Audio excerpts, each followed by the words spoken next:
we have our first completed game of the year.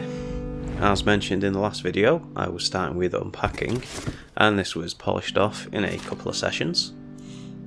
I super enjoyed this. Some people bristle at calling it a game, and if what you consider gaming is mainlining Monster whilst playing Call of Duty, this certainly isn't for you, but it definitely qualifies for me.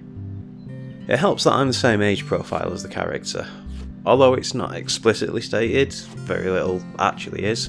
From what the game gives us, and assumptions based on real life, I'm only a year older than the character, so the timescale of the game is very much on my timescale.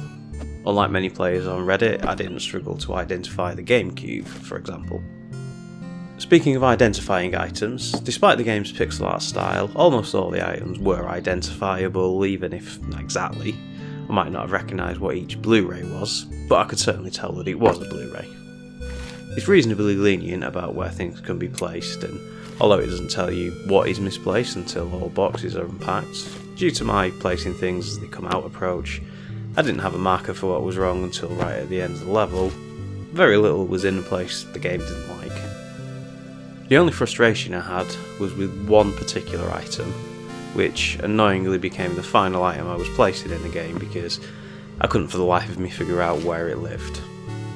This fucking thing.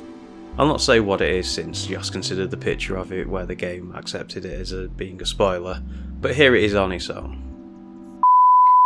This thing. It initially soured the experience as this was the final thing on the final level, so I gave it a few days before composing my thoughts. That moment aside, I hugely enjoyed my time with Unpacking. It's a lovely chill-out experience. It tells a story without a single word, using only the items in each home. If you have Game Pass, I'd certainly recommend giving it a go. It's an easy 1000 gamer score, if nothing else. Aside from that, the only other game I've played this week is Destiny. I've managed to work my way through a fair amount more of Beyond Light. I'm still not really sold on Stasis. Perhaps once I've fully unlocked everything I'll find a setup that's more enjoyable. But as it is, once it's unlocked, I can't see a reason to play it over the light subclasses. I'm over the soft power cap, so just working my way up with powerful gear.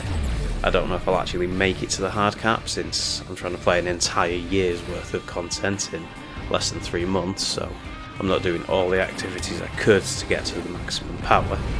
I'm thinking that until February at least, when the current year's seasonal content goes, I'll just look at doing Destiny alongside something as similarly short as Unpacking to try and keep a sense of momentum going. That's it for this update. See you in the next one.